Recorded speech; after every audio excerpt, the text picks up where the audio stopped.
Kalau menurut saya, 2 tahun penjara dengan pengeroyokan yang begitu keji itu belum setimpal.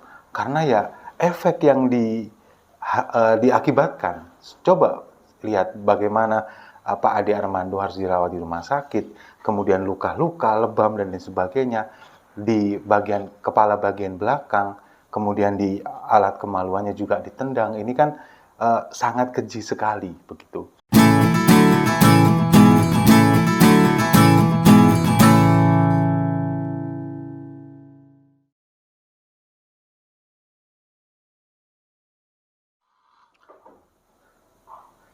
Salam damai untuk Indonesia. Berjumpa lagi bersama saya, Papa Dimas.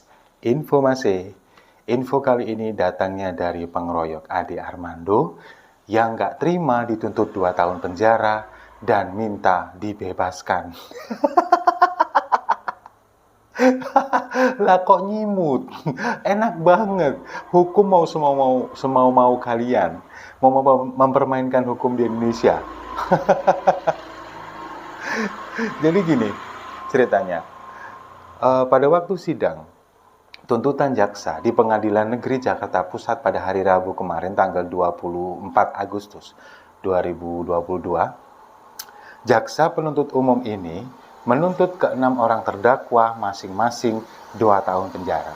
Nah, ke-6 orang terdakwa ini kan ada Marcos Iswan, kemudian Komar, Abdul Latif, Al-Fikri Hidayatullah, Diaul Haq, dan Muhammad Bagja. Nah, kenapa jaksa ini kok menuntut mereka 2 tahun? Ada 2 pertimbangan. Pertimbangan yang memberatkan. Yang memberatkan adalah mereka secara sah terbukti secara bersama-sama melakukan kegiatan yang membahayakan nyawa orang lain, yakni penganiayaan terhadap Pak Ade Armando. Bisa kita lihat bagaimana Pak Ade Armando harus berapa lama, hampir 2 minggu kalau nggak salah, dia harus dirawat di ICU untuk memulihkan karena cedera berat di kepala, kemudian juga di kemaluan, dan juga ya hampir di seluruh kujur tubuhnya karena ditendang, diinjak, dipukul, dan sebagainya. Nah, kemudian jaksa juga punya pertimbangan tentang hal yang meringankan, yaitu semuanya dari ke-6-6-nya ini mengakui perbuatannya, telah mengakui perbuatannya. Itu yang akhirnya membuat pertimbangan jaksa menuntut 2 tahun penjara. Kalau menurut saya, 2 tahun penjara dengan pengeroyokan yang begitu keji itu belum setimpal. Karena ya efek yang diakibatkan. Coba lihat bagaimana Pak Ade Armando harus dirawat di rumah sakit, kemudian luka-luka, lebam, dan lain sebagainya di bagian kepala bagian belakang, kemudian di alat kemaluannya juga ditendang. Ini kan sangat keji sekali begitu. Nah, kemudian salah satu kerabat atau saudara dari salah satu terdakwa, yakni Abdul Latif. Nah, saudaranya ini, kerabatnya ini, namanya Yudi Pratama. Dia keberatan dengan tuntutan jaksa dan meminta hakim untuk memutuskan nanti seadil-adilnya. Kalau perlu, terdakwa ini dibebaskan dari segala tuntutan. Kok enak banget gitu loh. Alasannya apa? Ini alasannya yang lebih konyol lagi. Karena Pak Ade Armando dianggap telah menghina Islam. Ya kan? Kemudian dia meyakini bahwa saudaranya ini, si Abdul Latif ini, itu meyakini bahwa dia harus membela agamanya yang telah dilecehkan, katanya dilecehkan oleh Pak Ade Armando, dihina oleh Pak Ade Armando. Nah, di sini saya ingin mengatakan begini. Saya kok meyakini dari mereka ini, 6 orang ini cuman tahu Pak Ade Armando itu cuman dari mendengarkan. Nggak pernah tahu apa yang diomongkan Pak Ade Armando, belum pernah melihat kontennya, logika Ade Armando yang membuka pikiran kita secara luas, secara benar begitu. Mereka cuma ikut-ikutan, cuma denger, cuma diceritain ini loh, Ade Armando penghina Islam, kemudian orang yang sering melecehkan Islam. Nah, sekarang menghina Islam, melecehkan Islamnya itu di mana? Loh, Pak Ade Armando sendiri itu juga orang Islam. Dibilang menghina Islam, padahal tujuannya itu ingin membuka logika kita bahwa ini loh, nggak seperti itu, nggak seperti textbook yang kalian pelajari selama ini. Ingin menyadarkan kalian bahwa apa yang kalian pelajari itu belum tentu benar. Coba lihat sekarang, apakah bisa dibenarkan dengan menganiaya seseorang? Katanya bela Islam, katanya bela agama, tapi melakukan kekerasan yang justru itu melanggar syariat agama. Agama apapun. Agama mana sekarang yang memperbolehkan kita melakukan kekerasan? Nggak ada kan? Bahkan kita harus, Nabi sendiri loh mencontohkan kita harus melindungi orang lain, kemudian harus saling bekerja sama, kemudian berteman tanpa membedakan agama apapun. Ada di sana. Tapi kenapa? Karena kalian jadi salah guru, salah pengajian, seolah-olah yang bertentangan dengan kalian dianggap musuh dan menghalalkan darahnya, memperbolehkan menganiayanya. Ini kan salah, koplak kalau menurut saya. Iya kan? Sekarang begini, kalau memang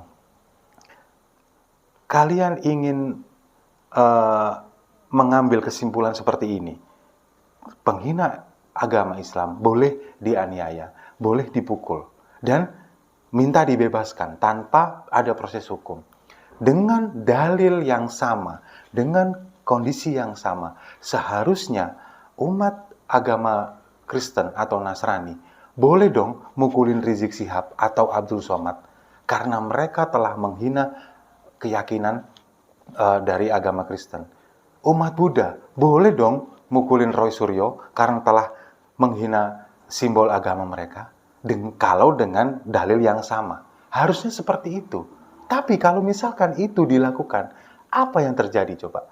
Kalian, kacung-kacungnya kadrun ini pasti dengan emosi, kemudian juga dengan membabi buta, pasti akan melawan itu, pasti akan menganggap bahwa ini menghina Islam, lagi-lagi menghina Islam, melecehkan agama Islam. Itu yang bakal terjadi. Nah, sekarang dengan kondisi seperti ini, dengan kalian ingin minta dibebaskan dengan alasan karena Ade Armando telah menghina Islam, ini kan berarti ingin bermain-main, mempermainkan hukum yang ada di Indonesia. Seolah-olah penganiayaan ini dibenarkan dengan alasan agama. Ya ini kan nggak benar. Coba bayangkan, mereka ini cuma korban. Saya justru kasihan dengan 6 orang terdakwa ini. Mereka ini hanyalah korban. Mereka sebetulnya nggak tahu apa yang mereka lakukan. Cuma termakan hasutan, termakan doktrin dari orang-orang yang ingin memecah belah bangsa Indonesia hanya dengan alasan agama.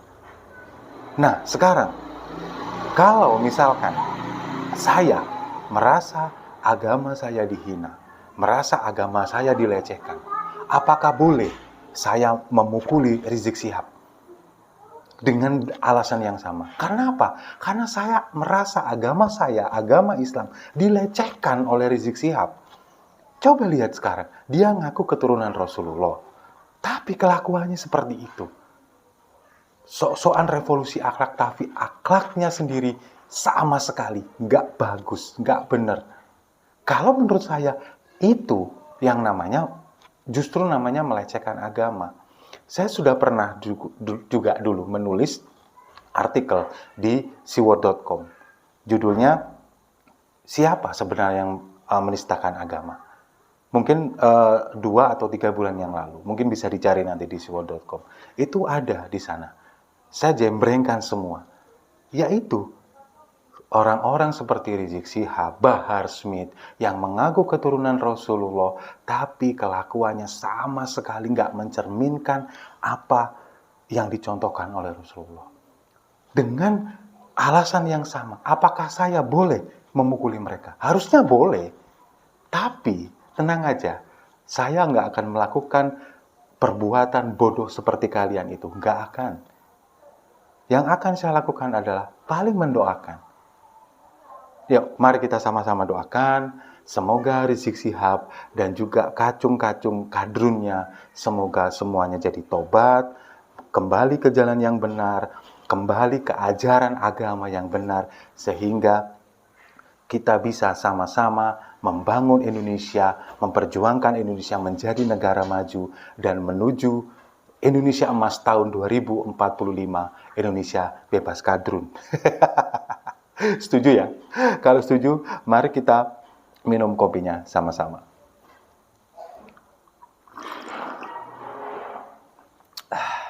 Saya rasa itu. Terima kasih sudah menyimak. Jangan lupa like, komen, dan subscribe. Salam damai untuk Indonesia.